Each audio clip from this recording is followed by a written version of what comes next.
Yeah, and thank you so much this morning for coming and joining us. So we're hoping that today you're going to leave kind of maybe having some new ideas on how you can communicate things.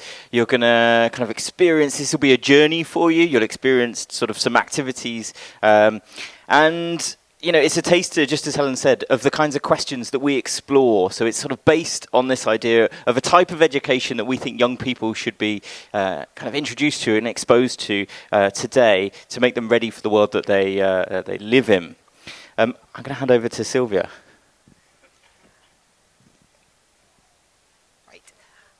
Right, so I think we're probably past the stage where we hear people say that they don't believe in climate change, like it's some sort of matter of faith. But you still hear people saying that that we can't do anything about it or whatever. And I think it's interesting to think about why they're saying that and what approach they're taking. So some of the things in the myths that we're about to look at that I'd like you to think about is it because people have got impossible expectations that they want to know what's definitely going to happen, or they want 100% understanding or evidence for something? Maybe is it because people are cherry picking what they're using as evidence, or something else is whether things are just too psychologically distant, maybe because they think it's going to happen too far in the future or in places that are too far away and not relevant to them.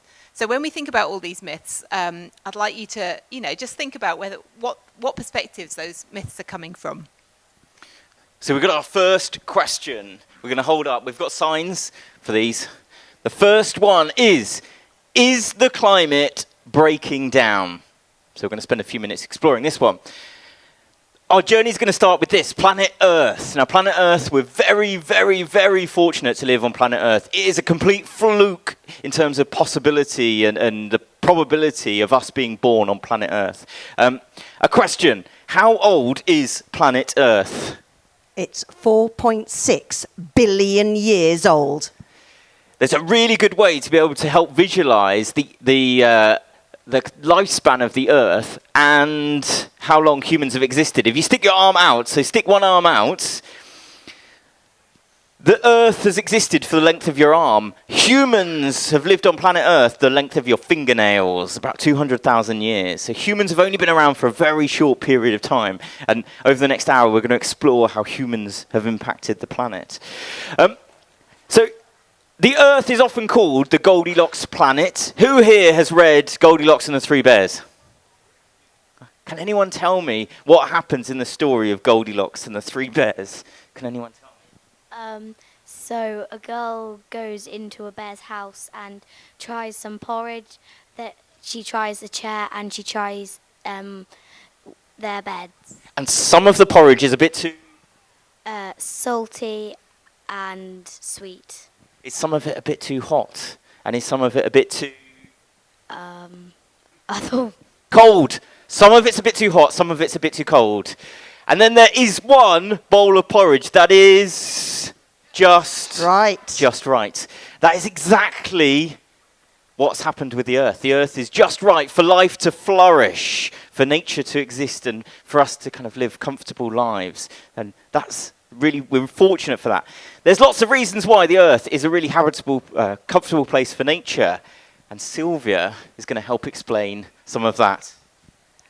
Okay, so we're going to start by looking at the climate stripes. I don't know, hopefully everybody can just about see those, and you might have seen them before anyway. So this is a representation of the temperature of the whole Earth. Each stripe, each vertical stripe represents 1 year, and you can see that over on the left side the colours are mainly blue, and over on the right side the colours are mainly red. And that represents the warming climate, that we've gone from slightly colder temperatures to slightly warmer temperatures. But the other thing I'd like you to notice is that it's not all the same. So even in the colder years, we've got white stripes, which were slightly warmer. And even in the warmer years, more recently, we've got white stripes too, which were the same temperature. And that's the difference between weather and climate, that even in a warming climate, we can have some years that are colder or warmer, and whatever the climate is doing. Right, and we've got different ways of looking at that. So for the first one, Bea and Connie are going to come and help me. If you come up on stage. line up. There we go. There we go. Just careful. Right, here we have the sun and the earth. And then Rebecca is going to come and be the atmosphere. Okay, so keep a little bit over here. Front of- A little bit over here. So you're not quite that close to this. There we go. Okay. So the sun gives us light and heat, which comes down to the earth's surface and reflects off the earth's surface. Now, if we... You pour it into my... Thank you. Ably assisted. So if we didn't have any greenhouse gases in our atmosphere, then that would be like the atmosphere. So the water here is being the atmosphere with no greenhouse gases. So if Rebecca, if you move your arm, you can see the Earth perfectly clearly through the atmosphere because all of the light from the sun that's bouncing back off the surface of the Earth can get out without getting stopped by the atmosphere. Now, if we add a little bit of milk to our atmosphere, that's like being a little bit of greenhouse gases. So this is a kind of natural atmosphere. And you can still, that might have been, that might have been slightly I can too just much. about see. You can still just about see the Earth through that. So some of the light from the Earth is still getting out. That might have been a little bit too much milk, sorry. We should have practiced this more. But you can see that if you add a bit more milk, there we go. You can see the Earth even less well. So even less of the light is getting out from the Earth. And that's like the greenhouse gases stop heat from the Earth getting out towards space. So that's how adding greenhouse gases to the atmosphere changes the climate. Now we need to think about the difference between weather and climate. And for that, I would like a volunteer to come up on stage. Would anybody like to volunteer? Yeah. Come on, come up. Yep. Oh, we've got Iris who's going to come and join. Excellent. Can you jump up here? Right. Thank you very much, you two. I don't need you anymore. So, right, if you come over here. You got the dice? Yeah. All I would like you to do, quietly while we get on with other things, is to roll that dice on the floor lots and lots of times. Every time you roll it, Rebecca's going to make a note of what number it is. Okay, so you can just keep going with that over there. Right. Excellent. And Dale, this question for you, is the climate breaking down? Is this a big driving force for what you're doing? The answer is yes. I think the science is unarguable, and it's been unarguable for some time. So I don't know if I can say more than yes. That sounds great. That leads us really well onto the next question, and Dick's going to get the sign. Our next thing we're going to explore: do scientists agree about climate change? You know, in terms of climate denial or climate delay, you often hear this. People say, "Well, actually." Do they all agree? Sylvia, I'm going to hand back to you. Right, I'm going to ask everybody to participate in this one. So if you think that absolutely so 100% of scientists are in agreement that the climate is changing because of what people are doing to the whole climate system, could you put your hand up now? So if you think absolutely every scientist. Okay, keep your hands up if you've got your hands up. I'll try not to make it too long. If you think that 99% of scientists are in agreement, add your hands to those. 95%? Keep your hands up, everybody else, so I can see. 90%? 80%? 70%? 50%? I think we've got all hands up now. So I think most of you were very, very close to the correct answer, which is that 99.9% of scientists are now said to be in agreement about the fact that the climate is changing. And that's something that you still see misrepresented in the media quite frequently. Excellent. So yeah, what we know is the majority of scientific evidence supports the idea that climate change is human-induced, and it is because of human activity. Now, Dale, there's a statistic that you often talk about in terms of human activity. There are 3 things that we do that cause... It's all about energy, transport and food. 80% of our carbon emissions come from how we power our homes, how we travel, and what we eat. That's something we're going to explore again in a minute. We're going to jump on to the next question. This is Come on, Dr. Dick, get with it. now, again, particularly with young people, this is something which is often talked about. Is eco-anxiety on the rise? And something we want to explore maybe is some of the research that's happening in terms of the reality of this situation. So, Meryl. So I'm a science teacher, and I've been accused by the right-wing media of causing climate anxiety in children because I talk about climate change. But they see climate change on the news, they hear about it on the radio, they can see it in terms of heat waves hitting their schools, and standing on a black tarmac yard playing in 40-degree sunshine is not that easy. So we're feeling climate change even now in the UK. So I think it's really important to talk about climate change. So the first question I'm thinking about is it on the rise? So I'm going to use Paul, willing assistant, as my red. Yes, climate anxiety is really affecting me. And I'm going to ask Sylvia to come and stand over here. And she is my blue. No, I'm feeling totally at ease with the world and everything in it.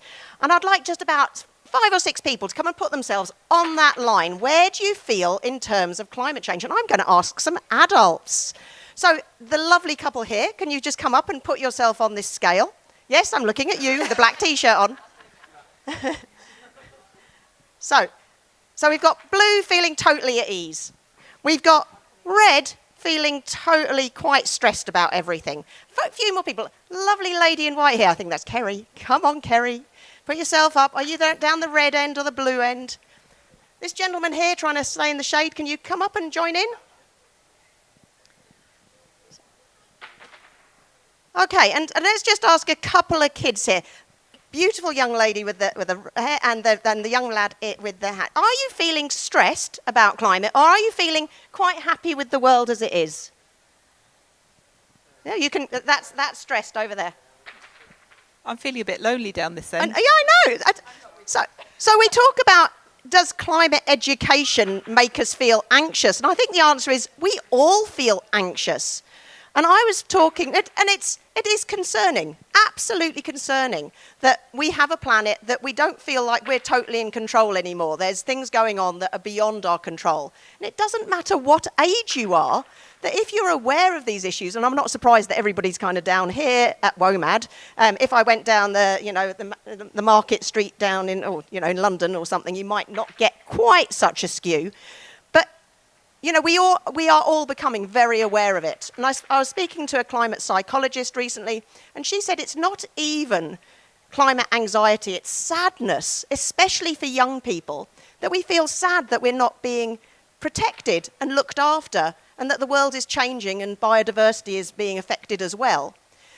So how do I do this in school? Is that I look at the kids and we talk about climate change, the causes, what's happening, the consequences, the causes, why things are happening, and the consequences, what's happening to our world. But then we take action. We try to make the world a better place. And I can tell you now, on a lineup at school, my kids were all down Sylvia's end, not feeling so anxious because they are being active. They're not necessarily activists, because obviously there's some sort of rules about encouraging young children to be activists in school, and I have had my knuckles rapped a couple of times for possibly pushing the boundaries. But actually, it's by taking action. We take part in the Young Green Britain Challenge, which is also supported by the Green Britain Foundation. We take part in different competitions. We've won the Big Bang Fair, and those kids feel like they are making a difference. So yes, we could say that because of the state of the planet, that eco-anxiety is on the rise. 200 years ago, if they had a bad weather, and the crops are affected, then that would probably cause eco-anxiety for a year, but then it would go. Now we've got year after year after year of hard weather. And this year's been particularly bad on farmers because of the amount of rain we've had in the UK. But elsewhere in the world, it's really, really hot. And so eco-anxiety is an issue, but we are trying to make sure that young people have an education that says it's not just about learning the causes and the consequences, it's about learning how we can mitigate it and how we can adapt to it. So I hope that answers our question. Sylvia, I think we might have some recent research report that says this might not be totally the case. So off we go. Yeah, so Meryl, your students are very lucky because you have been addressing both those aspects of climate change, both what it is and what we can do about it. We've been doing some research over the last few years, so at the Royal Met Soc, looking at the climate literacy of 16-year-olds. And the thing that we're seeing is that, yes, a significant proportion would say that they're quite anxious about climate change, but actually more would say that they're not really bothered about it, or they're not very bothered about it at all. Apathy is becoming an issue. Yeah. And so I think it's very important that when we're communicating climate change, we address both those things. And I like the phrase that we need to make people concerned and hopeful. We need to make them aware of what it is and what impact it'll have on them, but also hopeful about the action they can take. And actually, I was speaking to one of the Ecotricity new recruits, your business-to-business lead, over on the tent yesterday, and he was saying he joined the company because effectively it's a form of taking action, working through a business that's doing so much good in the world. So, Dale, do you have anything to say about being an employer that can actually make people feel better about being in this world? Yeah, I guess I could say something. Look, we're an 800 people strong team now. When I began, it was just me, and the people at Ecotricity are fantastically motivated and energetic on these issues, and excuse me. And it's just wonderful to be a part of that, and it gives so many people the chance to do something about this crisis, and it's a good thing. Absolutely, and through the Ministry of Eco-Education, we're reaching out to loads and loads of schools, and makes me feel good. This is my form of action. And I'd just like to say thank you very much to my volunteers down here. I think we might be ready for the next question. Well, let's, Meryl, just wait. I want to hear Dale's opinion. Where on this spectrum from do you suffer from eco-anxiety? I'm glad you asked, because I was thinking to myself, look, I must be in a parallel universe, right? Because I'm not anxious at all about the climate. But then I heard you speak about kids, and when you teach them about the climate, then they're less anxious because they know about it. And actually, it's my life's work to tackle the climate crisis, and that must be why I'm at this end of the spectrum. I'm not actually anxious, but I am actually, if there's a different spectrum, how busy am I doing something about it? I'm at that end of it. And I think the important thing to say is that widespread research shows that the majority of people, about 80% of people in every country around the world, support more action. They support everything that sort of Dale is doing through all of the different businesses. And it is more that in politics, we're just not seeing that. Maybe we are now, Dale, maybe. With the Labour Party. I keep putting my microphone down. And you keep coming back to me. Well, look, yeah, I mean, we've just seen an historic moment in our country and possibly in the world. Just 3 weeks ago, Labour won a massive majority in our parliament and have already begun to bring in a number of really big changes to usher in the green economy. It's the next industrial revolution. We've had several. This is the latest. And it's the one that not only will allow us to address the climate issue, but also all the other kinds of problems we face as a society. Really. This is how we get to live in a sustainable country now through the green economy, which has come of age. But, the next question, Dick. Hang on, I think we need to... Oh, are we going to jump in quickly? Iris might be getting, repetitive strain injury down here. So if we look at the tally, we've got... Actually, we haven't got very many twos. That's interesting. But on the whole, we've got a fairly even spread of between ones and sixes. These numbers represent the weather. I'd like you to imagine that each of those numbers represents one different weather type. If we'd had a completely even spread of those, and I asked you which of those numbers you thought would happen next, you wouldn't be able to say, because there's an even chance that any of those numbers can happen. But the average of all of those numbers is 3.5. And with one more roll of the dice, it would still be 3.5. So that's like the weather and the climate. You can't say exactly what the weather's going to do on this day next year. It could be any of the possible weathers that we can have at the end of July. But if you were to ask what the climate would be, it would be pretty much exactly the same. So still 3.5.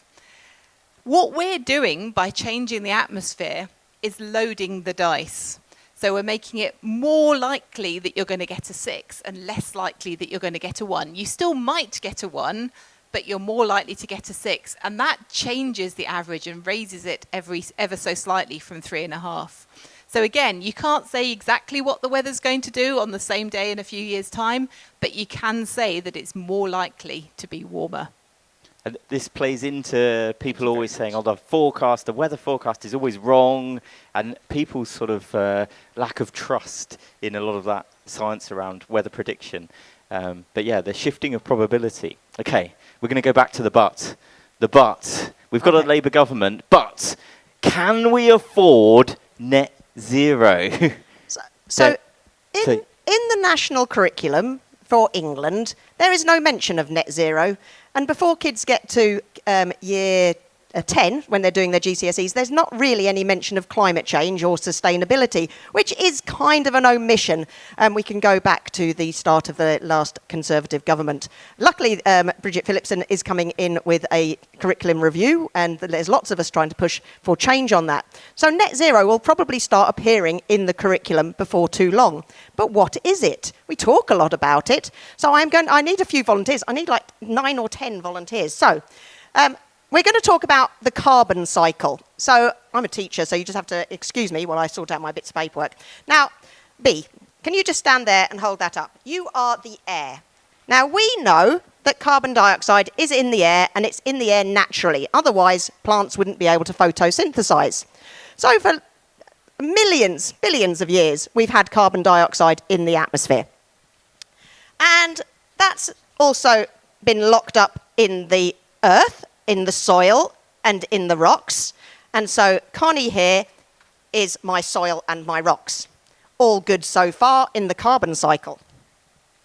It's also, Becca, in the oceans and in our water supply. So dissolved carbon dioxide, and that's why all the corals and things can form, because there's carbon in the water that can be locked up by the corals. All natural so far. Billions of years of absolutely fine on planet Earth. And that allowed the trees to grow. And the trees started to grow because they could photosynthesize, and they started producing the oxygen. And there's all sorts of algae in the water, and grasses, and all sorts of plants will do this job for us. All still very natural. And eventually, we started getting animals. Again, absolutely, we've had an amazing array of biodiversity form on our Goldilocks planet. And everything was good in the world. We did occasionally have natural fires. So we have natural fires, so through volcanic activity or through lightning strikes, and that would release some carbon dioxide from the locked up trees and animals back into the atmosphere. So if I think of myself as a carbon atom, I might be in the air, I might go into a tree, I might then burn and go into the soil, and I'm moving around all of the time. You can't predict where any carbon particle would be at any time, but they'd be all around. Now then, a couple of 100,000 years ago, humans came along. Bless our cotton socks. And humans started chopping down the trees. Here we go. Humans like chopping down trees for wood, for materials, for clearing farmland. Claire, come here. You can be my cow. And we started domesticating animals, like cattle and sheep and pigs. And, yes? No, not at all. We shouldn't eat cows. Well, we shouldn't eat cows. I know lots of people do, and maybe in little bits. I don't know. I could have a really good discussion with Dale. Actually, they produce manure, and that can provide nutrients for the soil. And actually, we already have the wild animals. But so we have to think carefully about how humans are affecting our planet. So the chopping down of the trees and the cattle, maybe we should all go vegan. I think that might be one of our questions later. But so we've changed the balance. We then became industrialized, and we started, I'm sorry, my lovely, we started burning fossil fuels, which had locked up carbon in for billions of years or millions of years. And that was probably not one of our best plans. The Industrial Revolution was hugely important to the United Kingdom. We made a lot of money through finding and burning fossil fuels. But we started changing the balance. And if we look at our warning stripes, actually they go back to the start of the Industrial Revolution there. And we can see the effect that's now having. And not only that, our beautiful society has said, oh, let's all go on holiday. And so, can you just do me a favour? Just one last one. There we go. When we started travelling around the world and in our cars and burning petrol. And so from our natural carbon cycle, we've now started doing all sorts of other things that have brought lots more carbon dioxide into the atmosphere. So it should have been around about 300 parts per million, and now we're at 420 parts per million, which sounds tiny, but a little bit like our model at the beginning with the cloudy atmosphere and holding that the heat trapped near planet Earth. We've really changed the balance, and it's because we've changed our carbon cycle. So maybe we do, sorry Claire, off you go, take away those cows, and maybe we do have to, can you just, can you just go away? Because I don't want to chop down any more trees. I don't want to chop down any more. And maybe we need to think of different ways of heating our homes and finding energy. And maybe, I know this is a tough one, we need to think of different ways of flying and driving to get us around, and maybe just staying at home a little bit more. If you build a home you love, and then you can stay, and you could come via sustainable transport to WOMAD and have another time with us next year. So we do need to think about our carbon cycle, and I think that helps break it down in a kind of science teacher kind of way. Thank you. Thank you so much. And we haven't actually answered this yet. No, not yet. But also, there is one way that we can lock, as humans, we can do something with carbon. And Dale's been doing something with carbon. What is it that we can do with carbon, which maybe takes it into its purest form? Yeah, okay. So I was thinking about this problem of too many parts per million of carbon in the atmosphere about 10 years ago, and thinking about the different ways that we can draw carbon from the atmosphere. Because once we get to net zero, once we're not emitting carbon, we've got to address the imbalance in the atmosphere. And I realized that whatever we did, and there are lots of different ways to do this, whatever we did to pull carbon from the atmosphere, unless we store it in a very permanent form, we've only done half the job. And it struck me that the most permanent form of carbon that we know of is a diamond. And so I thought, wouldn't it be fantastic if we could make diamonds from atmospheric carbon? And it sounded crazy. Everybody I told the idea to looked at me like I'd gone too far this time. And it took 7 years of R&D, but we've done it. We've been making them for, must be 3 years now, might even be 4. I think we launched them just after the pandemic. And we make fantastic jewelry-grade diamonds. Our entire ingredient list is the wind, the sun, and the rain. And with just those ingredients and atmospheric carbon, by the way, which we grab using a special machine that does that. And we make diamonds from atmospheric carbon and the wind, the sun, and the rain. We call them sky diamonds, and it's been a really exciting project. So for all of the negative things humans have done, we can do really positive things that help lock this carbon away. So yeah, going back to net zero. Now, the net is a really important part of that. And I'm just going to pass over to Sylvia, maybe, to mention what we mean by net zero. So does it actually mean not emitting any carbon? No, so again, this is something we see a lot of misconception about when we ask people about their understanding of climate change. Net zero does not mean we can't emit any carbon at all. It does mean that we have to balance what goes into the atmosphere with what comes out of the atmosphere. And that's where possibly the diamonds come into things. Yeah. And in terms of the cost of it, there's loads and loads of research that shows actually the longer we wait, the more expensive it becomes. In the US alone, the health costs of the air pollution and wider impacts of climate change lead to about $800 billion of cost. And so actually, it's only a fraction that we would need to spend in order to have a much better, kind of more positive impact in the long term. So all of the evidence shows, yes, we can afford it, and the longer we wait, kind of the more expensive it becomes. Okay, we're going to jump on to the next one. Come on, Dr. Dick. Which is all about, is it individual action or system change? Which of these do we need? And we're going to start this journey by thinking about our personal carbon footprint. And I'm going to pass over to Sylvia. So first of all, who's heard of the phrase carbon footprints? Pretty much everyone? Yeah. So it's a thing you do see, and you see carbon footprint calculators and things. You can talk about a personal carbon footprint, so how much you as an individual, what your carbon footprint is. You can talk about the carbon footprint of a product, so for example, my thing of milk there. Or you can talk about the carbon footprint of an organisation, maybe such as Ecotricity. I would argue that the concept of a personal carbon footprint isn't necessarily a very helpful one.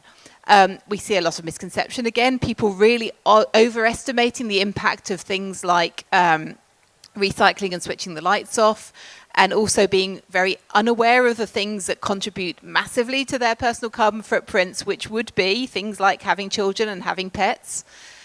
But also, I think the whole concept of a personal carbon footprint mostly leads people to feel guilty, or leads them to think about, but I actually want to do that. I don't want to stop doing that. Who is feeling a little bit guilty sometimes? You know, I did book a flight, I did have a burger, I did, you know, we are designed to feel guilty about that, I think. Yeah, and that's where I think the whole concept of a personal carbon footprint is really, really unhelpful, because if you feel guilty, that's not probably going to lead you to do something positive about it. It's probably just going to make you kind of bury your head in the sand a bit and ignore the problem. And also, carbon footprint, it doesn't let you address the things that you can do as an individual which really have the biggest impact, which would be things like how you vote, and your power as consumers to choose, yes, I want to do this, but I want to make a positive choice about how I do it, and I want to put pressure on the suppliers of my food or whatever it is to make change. So, yeah. That's my argument. And so, Dale, where do you sit on this? How much of this is people's individual choices and actions? How much of it is wider system change? Okay, so it's all about energy, transport and food, how we power our homes, how we travel and what we eat. And we make decisions every day. We spend money every day in those three different areas of life. That's our choice.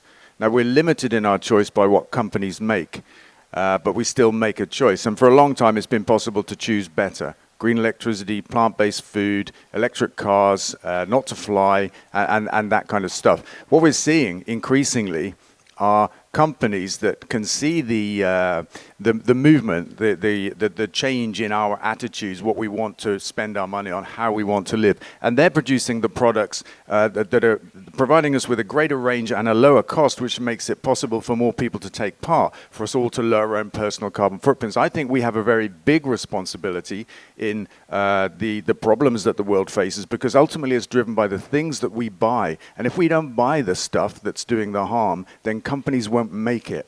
And I think that's a fundamental link. Now, companies are very quick to adapt to what they call the market, to what the market wants. That's all of us. They're very quick to adapt. Politicians are less quick to adapt. But right now, we've got a government that has adapted, it has seen the mood, it has seen the science, and it is pursuing the green agenda. So we're in this great place, actually, where we've got a government that will pull the big levers of power, taxes, subsidies, regulations. We've got businesses increasingly jumping on board to make the things that we need to buy. And we've got people that care about buying the right things to change the outcome and to tackle the climate crisis. And that's how I see it. So we can show the world that we want to live in through our actions, and we can kind of model the way that we want things to be. But maybe we shouldn't rely solely on individuals feeling guilty and changing their own behaviours. And actually, to have the scale of impact we need, at the speed we need it, we need this big, wider, through political change and through kind of larger scale shift. The next one, Dick.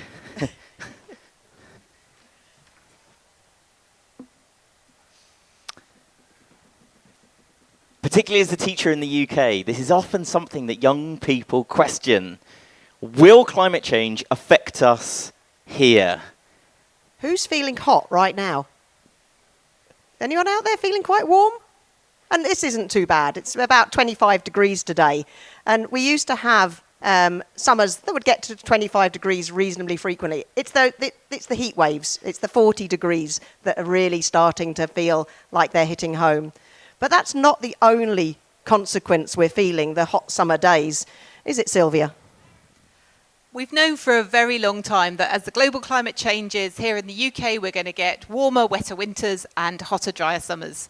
And we're seeing that. We're getting more heat waves. With the hotter, drier summers, we have impacts like droughts and wildfires. And with the winter rains, we're seeing more flood events. So that's the kind of weather having a direct impact on us. Then there are indirect impacts on things like agriculture, and the changing weather in the UK having an impact on what crops will grow, and also what pests and diseases are having an impact on our agriculture. But we do live in a global society. I wonder how many people here quite like coffee. Yeah? Climate change is going to have an impact on coffee. Chocolate? Yeah, again. And this is where we realise that actually climate change is going to have the biggest changes in climate aren't going to be happening here in the UK, but it will still have a significant impact on us. And other things like migration and conflict that we will see around the world will very much be significant for us here as well. I think the sea level rises, I think for coastal cities, is going to be significant. Sea level rise and also freshwater supply. So many countries are reliant on glacial melt to give them their fresh water. When those glaciers vanish, there's going to be a lot of border conflict about people's water supply. And what happens around the world affects us here, because we all have friends around the world, family around the world. We are a global population of citizens that will feel those ripple effects, however hard they hit the UK. It's about what we buy and where we go, and those places to go on holiday. They're already saying Spain is, almost too hot during the summer for us Brits to be able to cope with. So much of this is linked to something called climate attribution studies. There's a really good website from Carbon Brief where they've got a map, and it shows you how much more likely and how much more intense extreme weather events have become because of the climate change that we're seeing. And one of the good examples is the recent high temperatures we've seen in the UK, 50% more likely. And we're likely to see these now every other year, to see kind of temperatures in the 40 degrees. I've got a question for Dale. In terms of running a business, especially a technology business, how are you feeling climate resilient in terms of the grid fairy batteries, the wind turbines? How have you stress tested them to see what sort of temperatures we can go up to? In the time that I've been doing business, and I use business as a method to bring change to the world. I'm not a business person, but in that time, which is a few decades, aircon has become normal for offices. It didn't used to be. It was something that was a luxury. Now, an office without aircon today is a difficult environment to actually operate in. But where we feel the effect of the climate crisis most right now is at our football club, Forest Green Rovers. We have every year for the last 3 or 4 years had to dig up the drains underneath the pitch and upgrade them, because the kind of rain that we're getting is so intense, it's overwhelming the pitch. And we've lost more games in the last few years than we've ever lost before. And it's not just us, it's happening across the world of football. And so we are feeling it most in the world of sport, I would say. And it's about the rain, and it's about the sun as well. Yep. No, even in France, the Olympics has just had a problem with the Seine, because there's been so much rainfall. The sewers are now overflowing, even though they cleaned it all up. And in classrooms, it's becoming too hot to teach in some classrooms. And there's definitely no air conditioning in a state school classroom, I can assure you. Not many, anyway. Okay, let's jump on to the next question then. This one might link to some people's feelings or senses of guilt. Yeah, we're going to keep questions from the audience at the end, so you will have a chance. Sorry, I should have said that as well at the beginning. Can we all fly? Now, we don't mean literally can we all fly. We mean, there's 8 billion people on planet Earth. Should they all be allowed to fly? Now, Dale, there's something that you've done recently that tries to tackle this. Yeah, so I think it's about 12 months ago, we started a new thing. We called it EcoJet. It is a zero-carbon airline. We are not flying yet. We should be flying within a few months. And the idea is to use hydrogen through a thing called a fuel cell, which turns hydrogen into electricity, but not by burning it. So there are no emissions, no pollution. To power electric motors in the place of the kerosene-burning conventional motors in a propeller-powered airplane. So we're putting, to begin with, 70-seater aircraft into the air. They'll fly the length and breadth of our country, 300-mile range moving quickly to a 1,000-mile range within about 2 years, so we can fly to Europe. And this will give us the ability to fly without any emissions at all, which I think is really important, because a big part of the challenge we face to make the big changes we need to make is to convince people that getting to net zero is not about giving up the things that we love or like to do or have, that we can adapt, we can make the changes, we can do things differently, so we could still fly. I haven't flown personally for 6 years, but that doesn't matter. Lots of people want to fly. Although having said that, I think 1% of the world's population take 50% of the world's flights, and that's a statistic worth chewing on. The UK is actually the people who fly the most, presumably because we live on a small wet island that's getting wetter. What percentage, though, of people in the UK do you think go on flights? Does anyone know? Anyone got a guess? 70%. Well, so 70% of all the flights are taken by about 15% of the population. And Dale's just referenced that as well, that globally, the majority of people never get on a plane in their lifespan.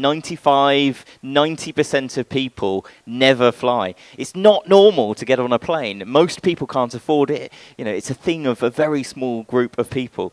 Now, Dale also talks about EcoJet and hydrogen. So hydrogen is talked about a lot. And there are actually different types of hydrogen. There is a green hydrogen, a blue hydrogen, a grey, a pink, and a yellow. And it's all to do with the different ways that they are created. Now, as a science teacher, I'd have to say hydrogen is a colourless gas. So, you know, the fact that they've added all these colours to it just complicates the idea. So it's about where it comes from, yes? Yes. But Dale, what is it about the hydrogen that you're going to be using in EcoJet that makes it something that is sustainable? So I think it'd be classified as green hydrogen under that color chart you just set out there. And that will be because we make it from or using renewable energy. But through the electrolysis of water, the splitting of it, splitting the hydrogen and oxygen atoms using power from the wind and the sun. Now, a lot of people will say, does it matter if I go on a flight once in my lifetime? And, you know, some people might be able to justify it, especially if you're going and visiting family or there's a really particular reason why you might be traveling. But one of the reasons that flying is such a contentious issue is because one international flight can blow your complete kind of carbon budget. If we think about the amount of carbon that each of us should be allowed to emit each year. So we want to aim for about a 1 or 2 ton lifestyle where we're emitting only about 2 tons each year. Well, an international flight might be 1.5, 2 tons in itself. And so suddenly you're using a much larger amount of carbon dioxide than you kind of should be allowed to. I'm not even going to mention Taylor Swift on her tour because that was ridiculous. 1,000 tons in February just from her private jet. Yeah, I think. Don't get me wrong, she might be a fantastic musician, but no one should be burning 1,000 tons of, you know. Maybe, Dale, you can have a conversation with Taylor Swift and give her one of your jets. Well, ours won't be jets; they'll be propeller-driven, and so it probably won't do the job for her. But I think there's a serious conversation to be had actually with artists, because the way they live their lives sets an example for a lot of people. Taylor Swift has millions of fans, and she's setting a bad example. And before you put the mic down, Dale, as well, there is sustainable aviation fuel. So the aviation industry has been trying to make itself more sustainable. But what is the problem with sustainable aviation fuel? Well, quite simply that it's not sustainable. But to explain, it's made from plant material, and if we wanted to power just domestic UK flights using sustainable aviation fuel, which is a breach of the Trade Descriptions Act, I think, to call it that, we would need twice the farmland of Britain to grow the crops to make the fuel just for our domestic flights. We would need 2 or 3 planets to provide all of the fuel the aviation industry needs globally. Excellent. Okay, we're going to jump on to the next question. Go, Dr. Dick. We've got the laughter yoga in the background there as well, which is slightly jarring. The next question, how should we heat our homes? Now, there was some good conversation yesterday with the podcast about how leaky homes are in the UK, how poorly insulated they are. Meryl? Well, I don't know. I mean, I don't burn any fossil fuels in my house. We have solar panels. We've got a ground source heat pump. I was just talking to Sylvia about friends in Greece that use a heat pump to remove the heat from the house as a cooling system. So, you know, heat pump they are doing the job. But I think I'm going to hand over to Dale because he probably knows a little bit.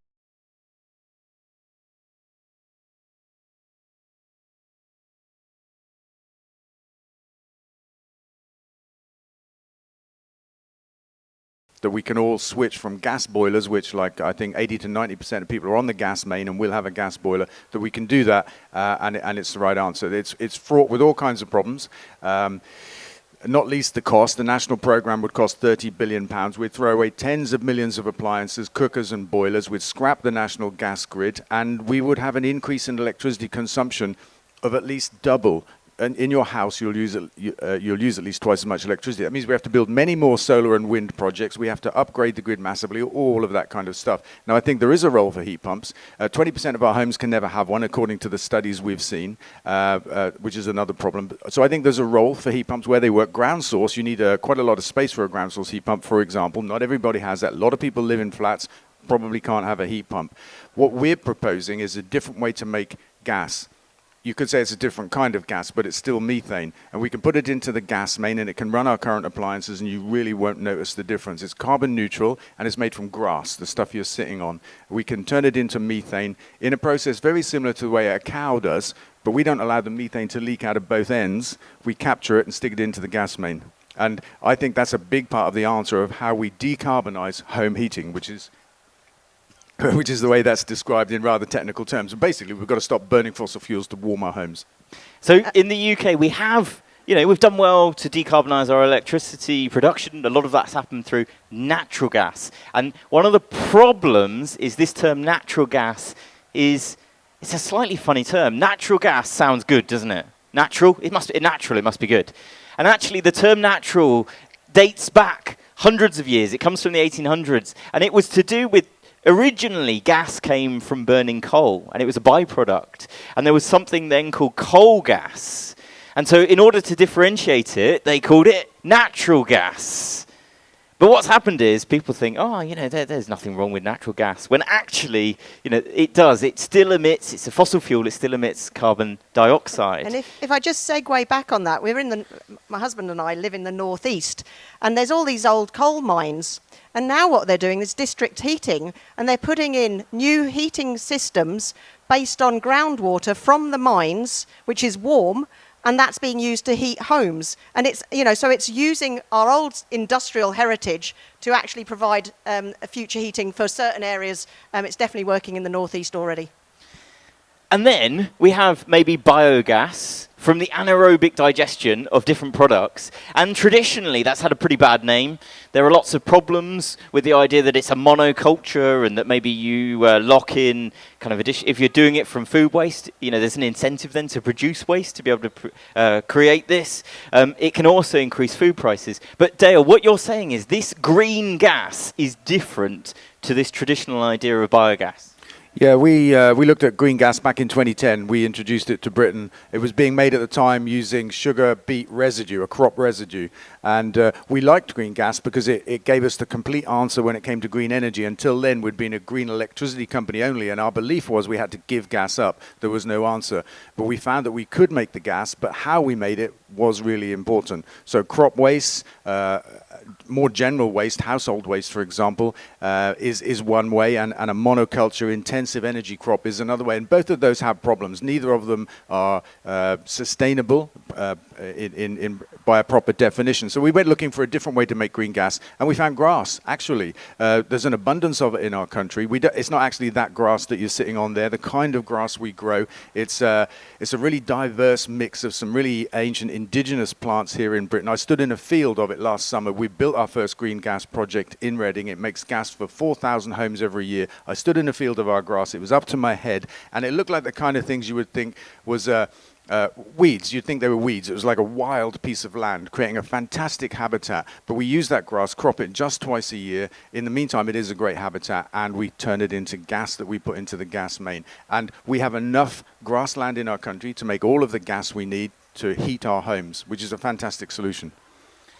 And part of this as well leads on to our next question. So Dick, what's the next one? Where should we get our food? Because at the moment we use so much land for the production of food. For who? Not for us, but for something that we might, or some of us might choose to eat. For animals. There's such a large proportion of the UK. Does anyone know the percentage? Do you want to shout out how much is used for rearing animals and food for animals? more than 50%. So the majority of the land in the UK is not built on. We're not running out of space for people. Actually, most of it is used for rearing animals, which is a really inefficient way to produce food. Now, in the UK, does anyone know how much of the land is actually built on? Give some guesses. We've got 3%. It's 7%. Now, people often misunderstand and think, oh, gosh, the UK is just overcrowded. It really isn't. It's just maybe that we spend so much of our time in that space, moving from houses down roads into towns and cities. But actually, the majority of the land is not built on, but it is used to rear animals, which is maybe something that we should maybe choose to do differently. Now, where should we get our food? People often think, local is best. We think about food miles. Who here is really conscious of food miles? Well, we'll see. Actually, research shows what's far more important is the type of food you're eating. The transport of the food is actually a very small proportion. Depending on the type of food, it may well be less than 10% of the carbon footprint or the carbon emissions associated with the food. So actually, it's less important where it comes from. More important, is it plant-based or is it meat-based? Because meat emits so much more carbon. And a really good example of that is cow's milk. Cow's milk is so much more damaging in terms of the amount of land it takes up, the amount of water it uses. There's also pollution, if we're thinking about rivers. There's so much more that comes from when you're rearing animals. So, I guess, Dale, what was your answer in terms of where should we get our food? I'm a bit disappointed Dale's not wearing Chips a Vegan t-shirt. I wore it yesterday and it got dirty, but I wanted to wear it today.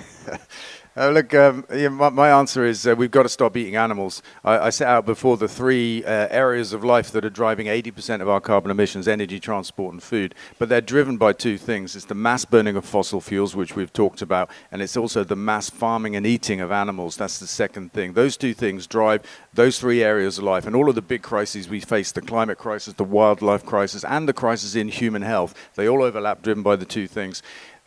As you say, Paul, we use an enormous amount of land in our country to grow crops, to feed animals, to feed people. It's actually 75% of our entire country is given over to farming.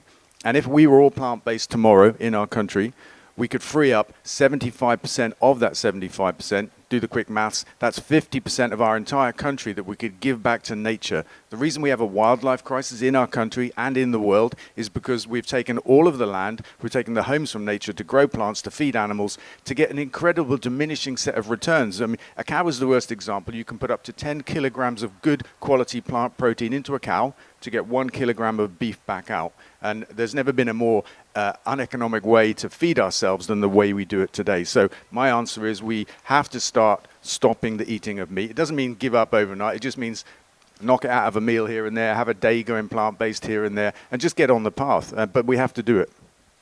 There's maybe some people in society think they'll never change their way. They're stuck eating meat. But actually, Dale, you've got experience with one group in society. There is a football club called Forest Green Rovers. And what do you do there with food? We are infamously, really, to a lot of football fans, a vegan football club. We have been for, I'm going to say 14 years now, maybe it's 13. So all of our fan food, our player food, our star food, everything we do at the club is plant-based. There are no animals anywhere in it.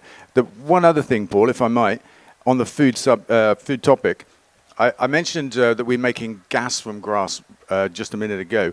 We've begun a new project to make food from grass. It's been a thing in my lifetime, having these discussions about what we choose to eat. And people that think that we should eat meat or are designed to eat meat even, people say that, they'll often fall back on the argument that we can't eat grass and therefore we should graze animals on the grass. We found a way in a laboratory, entirely natural process, to take protein from grass. We can take twice as much as a cow can, so we're more efficient than a cow. And there's enough grass in our country to make twice the protein that we all eat every year from every source, which means we could be protein independent as well as energy independent as a sustainable Green Britain.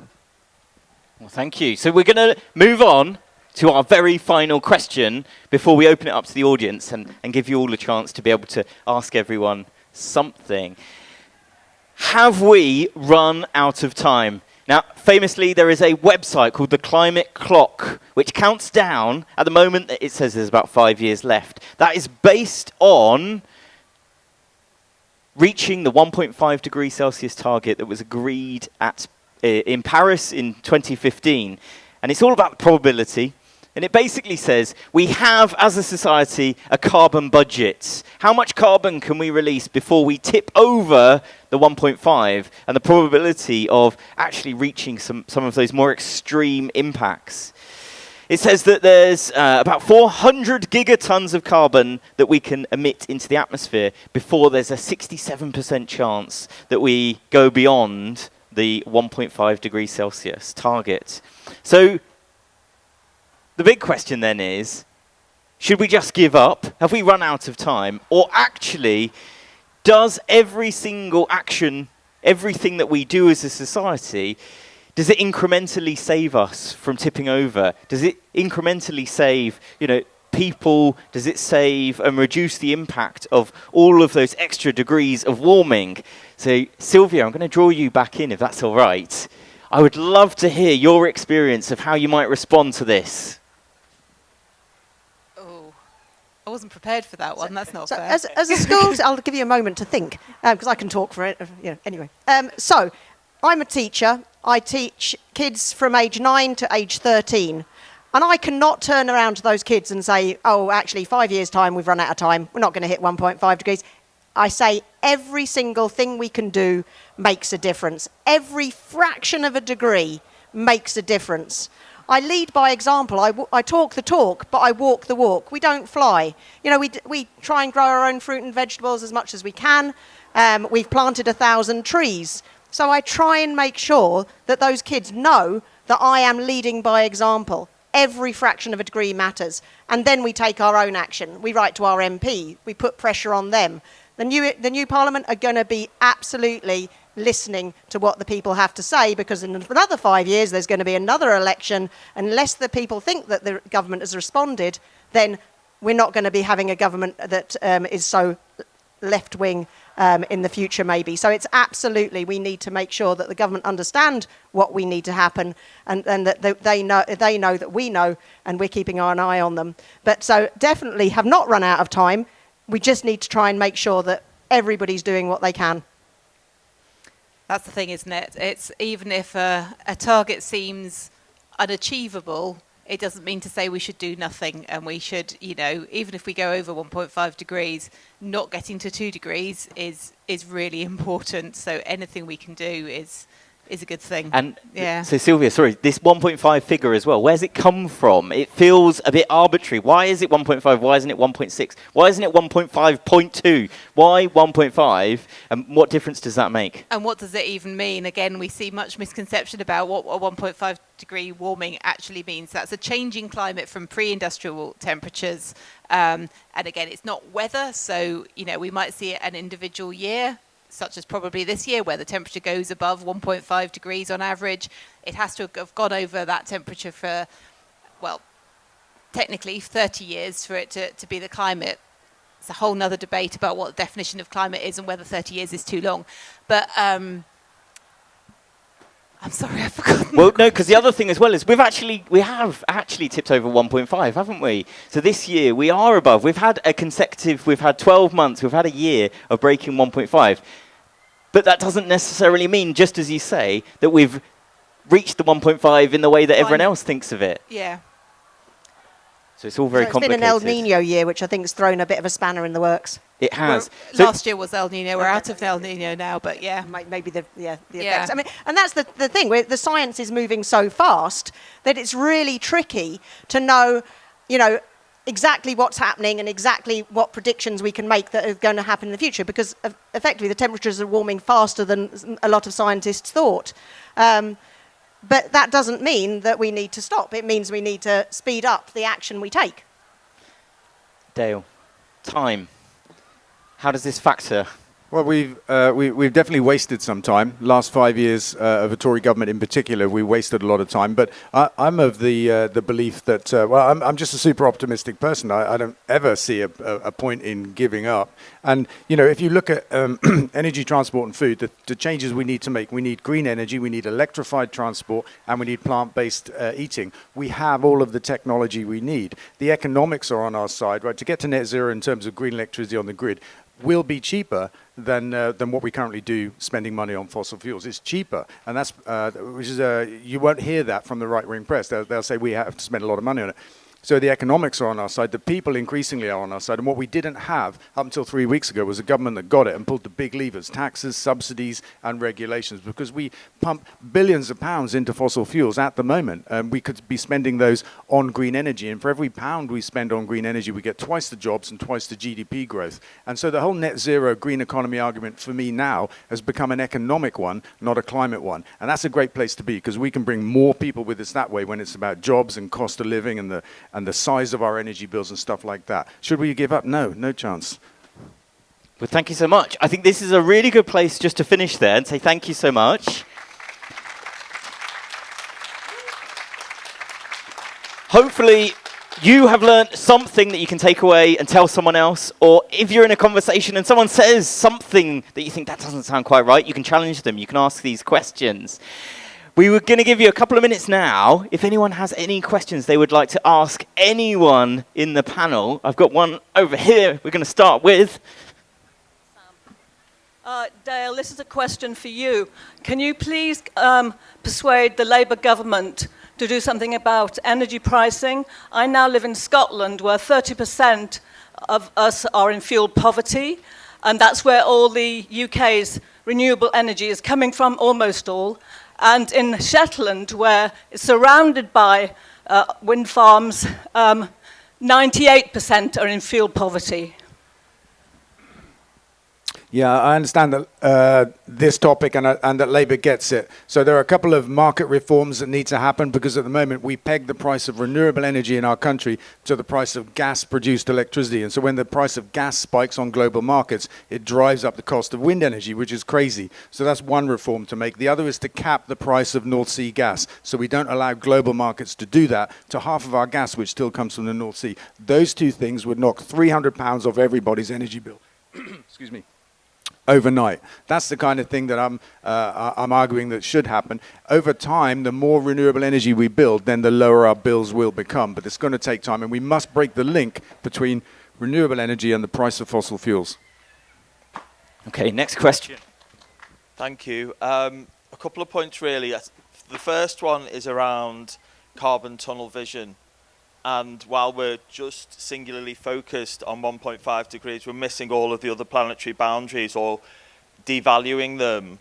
And I thought really leads into the second point, which is around the economic agenda, which is while we're still attached to growth as the key metric for our well-being, and that's linked to resource degradation or resource consumption, whilst growth is still the agenda, we're never going to get to a point where either carbon or any of the other planetary boundaries are going to be maintained within like the safe zone.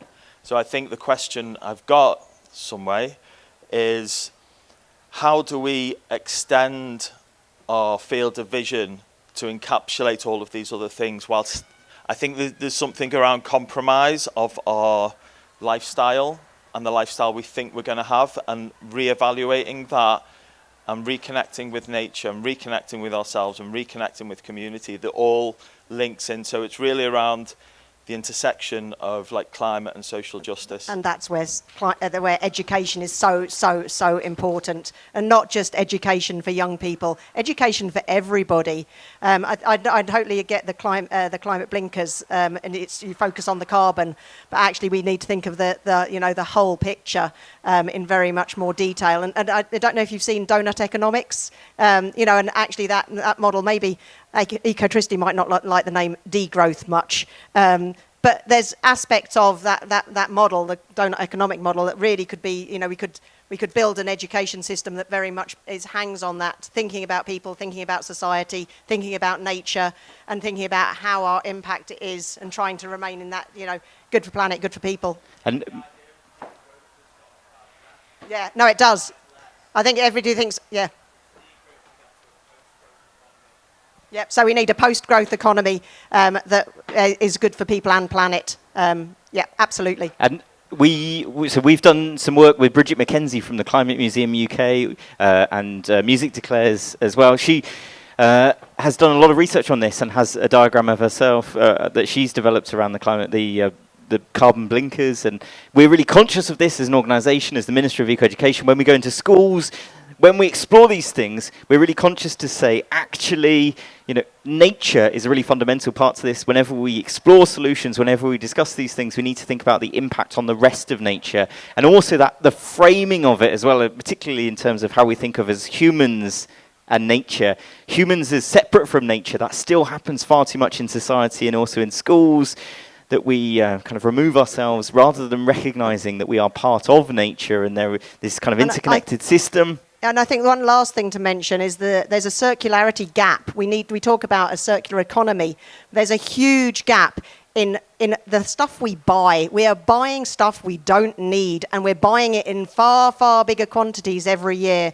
So, I think we need to question, those Christmas presents, those birthday presents, that new car, that new anything. You say, do I just want this or do I need it? And if you don't need it, then just don't buy it. Really, really important message to teach kids and adults. Is there a couple more questions? We can head over here. Yeah, it's been a really empowering talk. Thank you for all of you. Sorry, my voice isn't great. We've got a really great government in place here that clearly is moving in the right direction. What do the panel feel the impending prospect of a Trump presidency could it derail what's going on here, or could it further empower the far right here to win the next election and put everything in reverse? Can I? Look, I think Kamala Harris may well win the election. I think what Biden did last week was incredible. I don't know if you've seen the polls, but she's closed the 6-point gap now to be neck and neck with Trump. And I think that's fantastic for America and for the world. But even if they do have Trump over there, I don't think it'll matter over here. I think our government will do their own thing. They've already made that clear on Israel by not objecting to the arrest warrant for Netanyahu for war crimes. That's out of step with the US. They're willing to do that. I don't think it'll matter to us and our agenda, our green agenda. And, if Trump gets another 5 years, I say, well, so what? It'll be entertaining. His first 5 years are entertaining for me. I don't think he's done any real harm to anybody in the world, but at least he's not a warmonger. Right, he hasn't started any wars, where other US presidents tend to like to do that. When you look at the government's statistics about the shift towards renewable energy, I think they include the burning of wood pellets in places like Drax, which my understanding is it's trees chopped down in Canada and shipped across the Atlantic. Is that really sustainable? Absolutely not. Sorry, but I'm laughing. Of course it's not sustainable. I mean, these are virgin forests in Canada chopped down. The Canadians hold on to that carbon footprint so that when it lands in Britain, it's zero carbon fuel. I mean, but that's just an accounting exercise in nonsense. And then Drax burns it and claims it's green energy. And we put billions of pounds of public money into this project. It's an old coal-fired power station that's burning trees. I mean, it's a terrible thing, and we have to end it. The Ministry of Eco-Education, as Helen started the session, was saying that we're engaging half of all the schools in England, and in that we've kind of created a framework, we're helping support teachers, we're providing micro CPD, but there's a whole kind of tapestry, we call it a rich tapestry of organisations and people who are working towards this, and there is, we think, a green wave. There are people who are acknowledging this and doing more about this. And one thing that we would love you to do is go away and have a look at the Ministry of Eco-Education, see what we've got, and then think how you might be able to encourage your local school, or maybe where your children or grandchildren go, or if you are a teacher yourself, have a look at it and see how we might be able to support you, because we all need to do as much as possible. I'm going to head over we'll have a couple more questions before we finish. So usually when like animals are being brought up, like the question of animal agriculture, it's usually been brought up in the conversation about the climate crisis. I just wondered like what I very rarely hear about the ethical issue with using animals itself, like violating other animals' rights, and I just wondered why we don't hear about that enough, and whether people think it's non-strategic or whether we should do it more. And because I think it's morally unacceptable to be exploiting non-human animals, whether it's whether for animal testing or for eating, yeah. Yeah, whether it's bad for the planet or not. No, absolutely right, and it hardly figures in the national curriculum. We don't study it in any detail. Some kids do it for an EPQ and talk about animal welfare and ethical issues. It should be embedded across. So actually, it's next week, it's my summer holiday, but I'm doing a conversation with an organisation linked, it's Gen Earth, linked to the Ministry of Ecoeducation, and they're talking about how we can get this into the curriculum. So it's yet another thing that any curriculum review should look at, because the way we treat animals, if children understood and adults understood, what happens to a chicken to make a chicken nugget, it's not attractive. And if people understood that, then that would actually help us move towards, a more plant-based diet. I have a bit of an issue with it. I teach in a rural area, and so I've had a farmer on the phone to school to say, I'm telling all kids to go vegan, and I don't. I just say, we need to really think about how we eat meat and where it comes from, and how the animal's treated. So, but when you're living in a farming community, it's potentially quite, it makes it quite inflammatory as a topic of discussion. But I try and be very firm about, Yeah, so two things. One, Forest Green Rovers Vegan Football Club. We've had groups of farmers come to our club. You'll remember, Helen. And I've been like, oh, this might not go very well. And they've come there and just been completely open and friendly and, to learn and actually to talk to us about our grass project and stuff like that. There is a role for farmers in this green transition, and we've got to move away from animal agriculture. You'll know probably 1 billion animals in our country are raised every year and killed every year. 1 billion for 60 million of us, and they live in the most awful conditions. And we have to do something about educating kids and the public about that. We have too many of these happy chicken, happy cow schemes, that make people think, oh, it's okay to eat this steak or something like that. It had a decent life. It didn't have a decent life at all, and we do need to expose it. There are a few films out there on Netflix and stuff like that you can see about intensive animal agriculture, but nobody really wants to watch them in the mainstream, because why would you? They're horror shows, but it's a problem. But we need to remove the subsidies from animal farming and start to level the playing field. That's one thing I'd do. And Dale, one thing we're going to do for next year with schools, and this is probably a good moment to kind of publicly say this, is we're going to run a campaign where schools can sign up to the idea that 50% of the food that they provide will be plant-based. So trying to encourage schools. This has already happened with restaurants. There's a hospitality initiative run by Viva that sort of restaurants can already do this, but what we want is schools to feel confident to have 50% of their menu, 50% of their food provision. Often at the moment, vegetarian or vegan food in schools is particularly bland, and also it's sort of tucked away behind another cupboard, and you have to ask, please can I have that? What we want schools to do is to celebrate their plant-based food and work with a whole variety. There's some really great organisations that are working in this space, and we're going to connect with those. Is this going to be our last question? This is the other end of the question, and it's to Vince.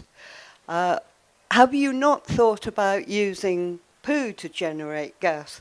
There's enormous quantities of sewage polluting our rivers, and enormous quantities of chicken farms and other intensive farming going into streams and rivers and polluting the sea. And the sea is so important, and we're trashing it. So have you not thought about making use of what we excrete? Yeah, I have not thought about that, if I may answer it that way. So since 1990, we became aware of the use of sewage to make electricity. We teamed up with Thames Water. We powered the Millennium Dome. That stuff happens. But I would say it doesn't happen enough because the water companies have more sewage than they can handle, literally, and so it's finding its way into our rivers. Intensive animal agriculture is a big cause of pollution in our rivers, and that chicken manure, whatever it's called, shouldn't be allowed to leak out, and it could be harnessed to make electricity, but I mean, ideally we'd stop farming chickens, cut the problem off at source. Please make sure you check out the Ministry of Eco-Education. We as an panel, we will be around if you've got any questions, but otherwise, thank you so much, and please enjoy the rest of your day.